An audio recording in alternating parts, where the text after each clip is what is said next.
Welcome everybody. Don Cornish from Dewpoint with Derek from M3. We're going to be talking to you about cyber insurance. Derek, I'd like to do your introduction, please. Yeah, Derek Laczniak, Director of Cyber Liability for M3 Insurance. Been in this role for nearly a decade when I started the practice group.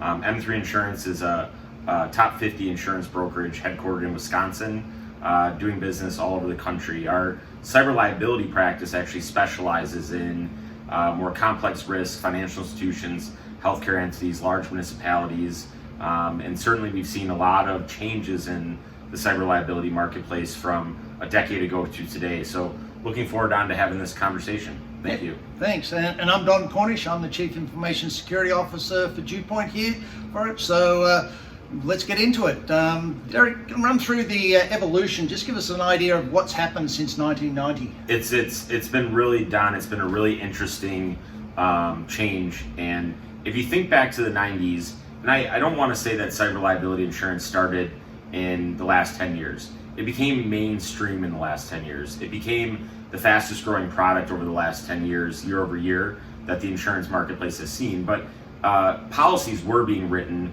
primarily highly customized forms, all the way back to the 1990s. And not to date myself or anybody else, but we all remember perhaps Y2K. Yep, and at that moment, Don, when Y2K was coming on, a lot of the largest kind of Fortune 1000 companies that were heavily invested in tech, think .com bubble. Yep. These organizations were looking for insurance policies to cover just the world, in case. Yeah, the world melting down stop. Yep. From Y2K, and so that was really when some of the very first policies were being written. And not surprisingly, a lot of these were customized in Lloyd's. They were written for the likes of Microsoft, etc. And this is really the first time that we ever saw the transfer of risk for cyber-related losses. And as we continue to move from the 90s into 2000s, and we started to see just that technology wasn't going away. Yep. The internet was going to be something that was going to be the lifeblood of how we did business. And as the more and more activities, more and more work came online, there was more of a sense of security and what am I sharing and how do I keep it safe? Well, after all, the internet wasn't really designed with security in mind, it was connectivity. So this was a complete change in philosophy. I just listened to a recent podcast about the founders of PayPal, and they said that security wasn't in their top 5 things when they developed the software, and that's supposed to be an encryptable, safe transfer of money. So really, as the world was moving really quick, and connectivity was the primary goal, and security was definitely secondary. You started to see that there was changes in some of the regulations on a state and national level. To this day, we do not have federal overreaching cybersecurity laws outside of protected health information, which is governed by OCR. What we do have is a patchwork of 50 state laws. And up until about 5 years ago, there were still states that didn't have any laws on the books. But there is no doubt when I speak among my peers and with insurance companies that the changes in the regulatory environment on a state-by-state basis were a driver of what made insurance more and more practical, especially for larger organizations. Moving through the 2010s, starting in 2015, cyber liability insurance has been the fastest growing insurance product year over year from 2015 to today. And is that because companies are becoming aware of it, or it's being enforced on them from a regulatory perspective? Well, as companies were becoming more aware of it, you had this incredible moment around 2015, 2016, where the cyber liability marketplace had extreme profitability. Right. This is around the time of Target, around the time of Home Depot. So if you put your mind back to what was going on then, these cyber liability breaches, these cybersecurity breaches like Home Depot, like Target, they caught headlines. They created fear, but the reality is that the frequency of losses on Main Street was still pretty low. Yeah. So when you have all this fear out in the marketplace, but the actual losses are pretty low, that's the perfect environment for insurance companies. Yeah. Because high fear. Yeah, low losses. Yep. So to put it in perspective, from about 2015 to 2019, the cyber liability insurance marketplace quadrupled in size. Wow. And during that time, the loss ratio for these carriers was hovering around 30-40%. If you layer in 20% of overhead plus investment returns, that's an extremely profitable line. So what happens when you have high demand, extremely profitable line of coverage? A couple things happen in insurance. Coverage gets broader, meaning more and more is covered because that's in a carrier's way to compete for new business. And then there's a race to the bottom on price. Right. So coverage gets wider, price goes down, and demand is soaring. And that happened up until 2019. And 2019 saw the rise of ransomware. Yep. And that turned everything on its head, didn't it? Absolutely. It is systematically and probably to the point where it will not change the way that this is insured. And what I always like to share with people is that if you think back again to those first breaches, Home Depot, Target, some of those big names, there was a desire to steal data and then resell it on the black market, whether it's credit cards, personal information. But if you think about it, criminals are lazy. And it's a lot of work to fence, I like to use the word fence, a million credit cards. And what happens when your credit card gets stolen? How many transactions am I going to be able to use with it? If people are watching, just one. First time, and then it's shut down. It's a lot of work for not a lot of payoff, which is why a credit card, a MasterCard on the dark web goes for about $10. So insert ransomware, which is more of an instantaneous payout. It's in now, we've seen a rise in crypto, making the payment of that ransomware easier, harder to trace, but easier to do for easier to use. I can go on vacation and use crypto. And so criminals have migrated to ransomware. And to make it even worse, you don't have to be a revolutionary software engineer to be in the ransomware game. If you go onto the dark web today, you can license ransomware. Sell it as a service nowadays. Sell it as a service. It depends which bit you want to do. Do you want the distribution list, the encryption list, or whatever? But you buy it as a commodity. 100%. And ransomware turning into a SaaS product has been detrimental to the marketplace. So conversely, where I said 30 to 40% loss ratio, 20% overhead, a good healthy profit margin for carriers of around 30%. The last 3 years, most insurance carriers have had pure loss ratios in excess of 100%. Wow, and that's all because of the change in the dynamics and the ransomware, the frequency that we've seen in the industry. And those changes have had material impacts on the insurance marketplace, and we'll get into that as we continue our discussion. But it has systematically changed pricing for the policy. It has systematically changed underwriting, and it has changed the amount of coverage and the breadth of coverage that's available. Right. Okay, well, let's have a look at the anatomy of a breach. As to what would a company experience as the dynamics that as a breach may come through? The most important step of a data breach is really the first 24 hours to 48 hours. I've been through over 100 data breaches in my career, ranging from extremely volatile ransomware shutting down entire organizations to dozens and dozens of inbox compromises. And the one thing that they all have in common that I've always noticed is that how you act in the first 24 to 48 hours absolutely determines what the outcome of the data breach is going to be. You can make something systemically worse in the first 48 hours, but you can also set yourself up to have a lot of success in terms of coming out of it in the first 48 hours. And that first phase is the discovery phase. So think with me here. This is that moment where your IT staff internally at whatever your organization is, or your outsourced provider, says something's not right here. Maybe your endpoint protection picked up some unusual behavior. Maybe you simply went into a shared network drive only to find out nothing there, or it's all encrypted. And that's when the moment someone, like in a ransomware case, they open the JPEG and they read, think about the movies, one of those newspapers together, ransom notes. And that's the moment, that's the 0 hour. And that discovery, what you do from there is really where I've seen a lot of mistakes, but a lot of companies really come out of it. The most important thing is, and this is true whether you're purchasing an insurance policy or not, the most important thing that you need to think about is there are experts out there that can help me. People that do this day in, day out. Every day. And they're a specialist in their area, whether it be legal, forensics, negotiation.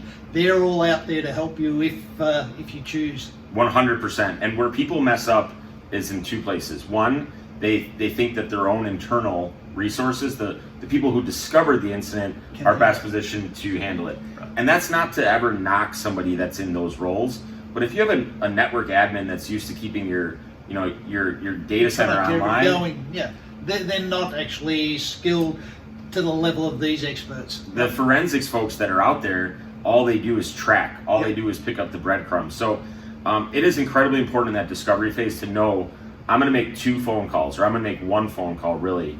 And you need 2 things at the beginning of every data breach. And certainly a cyber insurance policy will provide these to you. But even if you don't have it, who's your law firm? And here's why you need a law firm. And we call it a breach coach in my world.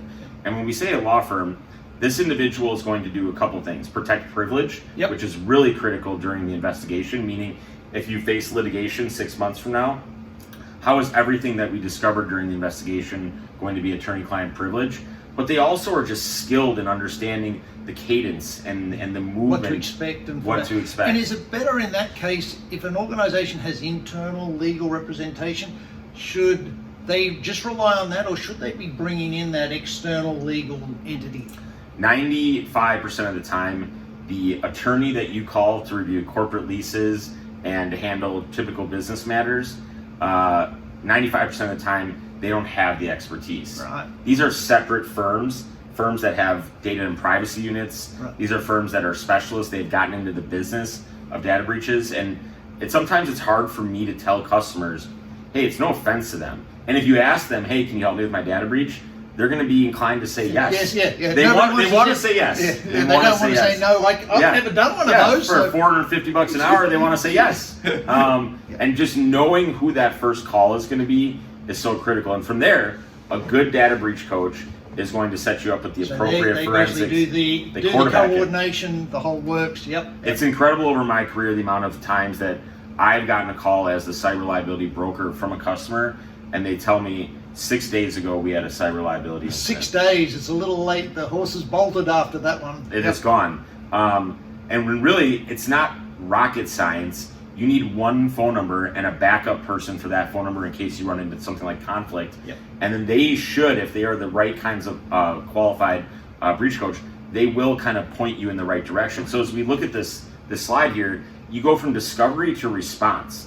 And really, if you're doing it right, that's a 24-hour window max. Is really what you want to be doing. Something's going on, I'm calling an attorney. I ask my attorney to get the forensics people. We should have a scoping call set up where everybody bears the truths of what's going on, and within 8 hours, if you're doing it right. On that, a lot of companies that I talk to, or people in it, they're really reticent because they go, well, if I pick up the phone, I'm going to have to be billed for it or whatever. And so they're trying to contain the cost, which is, from what you're saying, is probably not the right, the cost that they're trying to contain is going to be minuscule compared to the fallout from such an event. Absolutely. I think trying to band-aid the problem ends up in the long run having higher detrimental and higher costs. And especially because of the way the regulations are set up today, and this is especially true if you are dealing in health information. It's one thing to brush something under the rug, and if nobody ever finds out, you'll probably be okay. But if you get what we have seen from state legislators, and this is attorney generals that govern over state data breach laws, that if they find out about a data security incident that you were not upfront and deployed and kind of got out in front of it and transparent, that's where they have levied kind of the quote unquote, the legal hammer. And so those kinds of impacts, if you try to ignore it, could come around and bite you at a later stage. Not to mention, especially in a world where we live in with ransomware, what's also there. I mean, fixing the problem here doesn't mean that the criminal hasn't put in a payload. Backdoors that are sleepers sitting there 6 months later, you're going to find, oh, okay, I got hit again. And I think the statistics are a vast number of firms that have been hit once get hit again with it. And I know in the small medium business, a lot of small businesses go out of business within 6 to 12 months of their having an incident. So yeah, it certainly makes sense for them to get it under control as quickly as they can. And one way to keep costs out of the equation of doing what is probably the most appropriate, and we'll talk about this is obviously what I do for a living, is by using risk transfer or an insurance policy. And insurance policies, as we'll talk about, are set up to not just handle those long-term impacts or those short-term impacts, but they are truly, more than anything, an expense reimbursement policy. Okay. So as we continue talking today, we'll see that 95% of data security breaches are going to utilize legal, forensics, maybe some kind of notification. Policies are really set up to cover those frequency-based expenses. And to the extent that you can afford some insurance to handle those frictional costs, maybe you're more self-insured on those long-term. Maybe you have some out-of-pocket because you diluted your limit on the back end, but there's really a lot of readily available resources and affordable policies on that front end for some of those frictional costs. Sure, good. Thanks for that. That was a great overview for it. Shall we move on now and look at, okay, if I take out some cyber insurance, what am I going to actually get for the money? What actually can a company expect on their cyber liability program? Yeah, so we use this diagram, and what's really interesting, and I think really great for the consumer, the buyer in today's market, is that I've been using this diagram by and large without change for the last 7 or 8 years. And what that means is, I've told you that the market has changed, there's been a lack of profitability, but coverage is still pretty much the same. Yeah. Okay. And normally when you've seen such challenging environments for cyber carriers, you would see them not only taking price, not only increasing underwriting scrutiny, but they would also be kind of restricting coverage. And they have in some ways, but for the by and large, the main component. So think about this chart here, and I'm going to start on the third-party liability. When I say a liability and I say cyber liability coverage doesn't really change too much, whether it's general liability, auto liability, umbrella liability. All liability policies are designed to pay for a couple things: defense and settlement in the event that you have a third-party action against you. So in a cyber liability environment, if you think to the main causes of this, we talked a little bit about it already. Regulatory fines and penalties, whether they're PHI losses from HIPAA or PII, PCI, or whatever. Any of those components. If a regulator were to launch an attack, or sorry, it can feel like that, but a lawsuit and an investigation, and then subsequently fine or penalize you, your cyber liability policy pays all your defense and all of your settlement. Oh, okay, all right. Likewise, what we have seen, and this has increased unfortunately in a world where we see litigation financing starting to take place more and more. Litigation financing is essentially private equity-like organizations that are investing in lawsuits and funding them for attorneys and then participating in the settlements. Revenue making. Revenue making, and only in perhaps maybe this country does that become a really profitable business. But when you have lawsuits that happen on the civil side, it's normally a plaintiff attorney getting wind that so-and-so large organization had $1 million records compromised and out there. Okay. And there's science out there today that says, if I go after this with a class of this size, I'll make X amount of revenue. I'll make X amount, which I think is somewhat sad personally, because being on the tail end of millennial status, I think the assumption of privacy in this world has gotten much smaller. Yep. I don't think anybody necessarily cares if you have my driver's license number. No. But there's certain things I do care about. But certainly. Yeah. And so we have seen that civil actions have actually gone up while regulatory actions have gone down. But again, the third-party liability is designed to cover your defense for an action like that and the settlement. And a lot of times when you have a civil, you're going to have a regulatory action, and you need two different attorneys to represent you in those matters, typically. And so that's kind of the obvious ones. Now, I call those the low-frequency, high-catastrophe events. So if we see regulatory or civil actions in 5% of the data breaches that we run into, that would be pretty high. However, when you do face these, they're extremely expensive. And it's because of the defense costs. Yep. The settlements on civil actions are typically not that big on a per user basis, maybe $100 or $50 a person, but it's the defense cost that'll really hit the hip pocket nerve. Well, the litigation attorneys in the privacy space are, depending on jurisdiction, $300 to $800 an hour. Oh wow, yeah. And if you have a long, drawn-out litigation process, it could be extremely expensive. But on the right-hand side of the screen, the first-party cover, this is really, to me, why you buy cyber liability insurance. Okay. There are a ton of expenses that go into dealing with a cyber breach. I've already mentioned a couple of them. Your legal costs for your breach coach, not your defense counsel, but your breach coach when it's actually happening. When it's happening. That's Not the quarterback. Yep. That's the quarterback. And then the forensics costs. Yep. So again, the reason that you're not using just anybody is because I call them digital ninjas. These are the folks that come in and they have been trained. A lot of them are former government, NSA, FBI guys, and they figure out how it happened, when it happened, is it still happening. They're going to be the ones to negotiate on a ransomware payment, for example. Right. They are going to spend all their time figuring out how it happened and then working with you to clean it up. And again, the attorney on the breach code side and the forensics team, they're all going to be in that $350 to $600 an hour. Oh, yeah, so they're not cheap guys, and the forensic, no doubt, depending if they've been in there a long time, it could be a very extensive and drawn-out process to do the analysis. Well, and you know this at Dewpoint, you work with companies of all different sizes. Your forensics analysis is going to vary depending on the size and the complexity of your infrastructure. Yep. And so I've seen statement of works for ransomware cases that are $25,000, and I've seen them where they're $300,000. Yep. And so that can really vary. And then subsequently, let's say you find out that you have a ransomware event, for example. The policy is going to pay for the ransom, meaning the actual digital crypto that you might send. By the way, I've had so many customers of mine tell me I would never, out of moral principle, pay a ransom.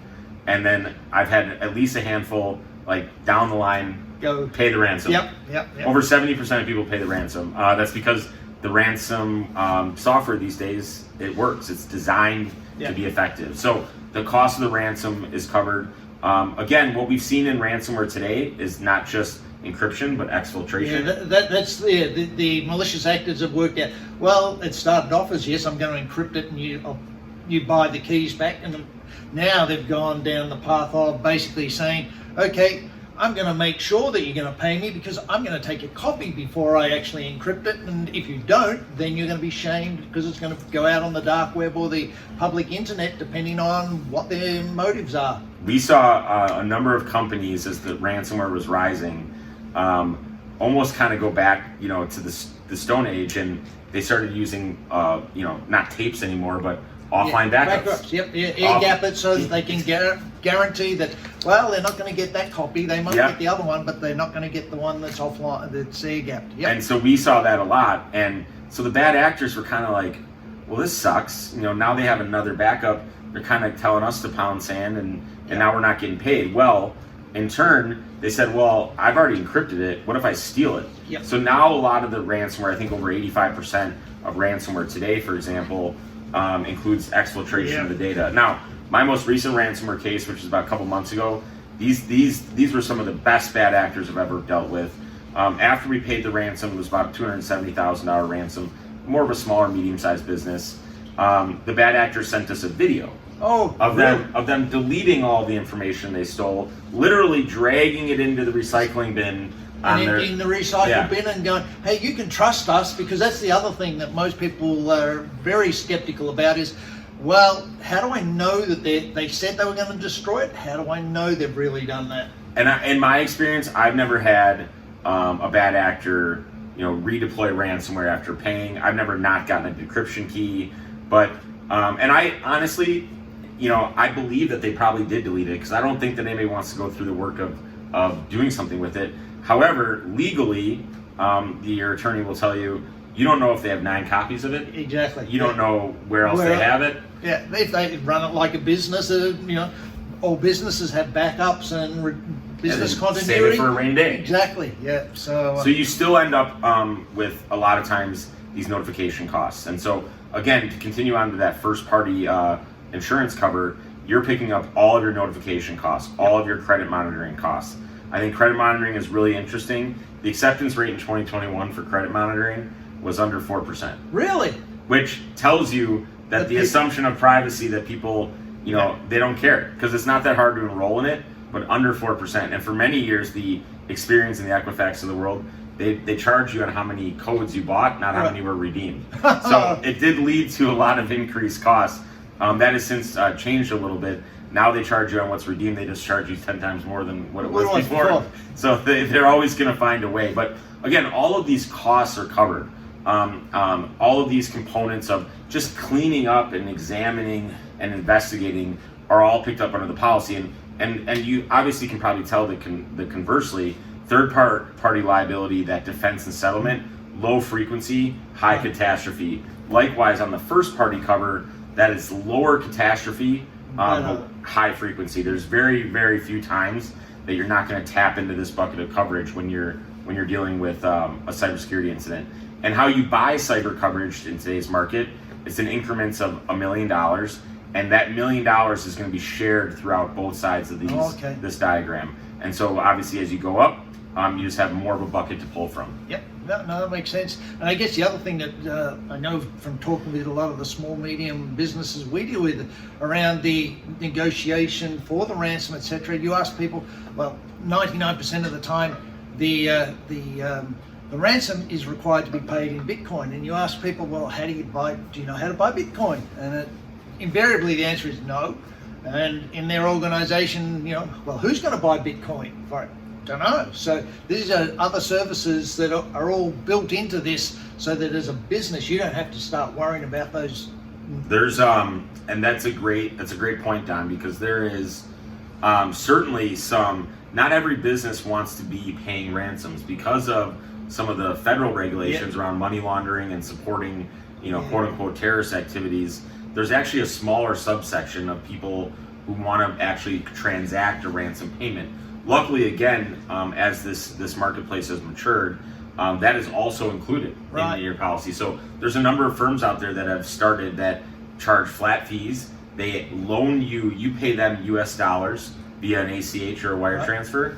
They pay the criminals, and then you get reimbursed by your insurance company. So there's an economy that has developed around, unfortunately, based on need on how to deal with cybersecurity issues like this. Certainly a complex and more complicated environment, I think, than most people taken for granted. So, alrighty, well that's a great overview for it. I do appreciate your time and your insight there, Derek. Thank you very much. Yeah, thank you for having me.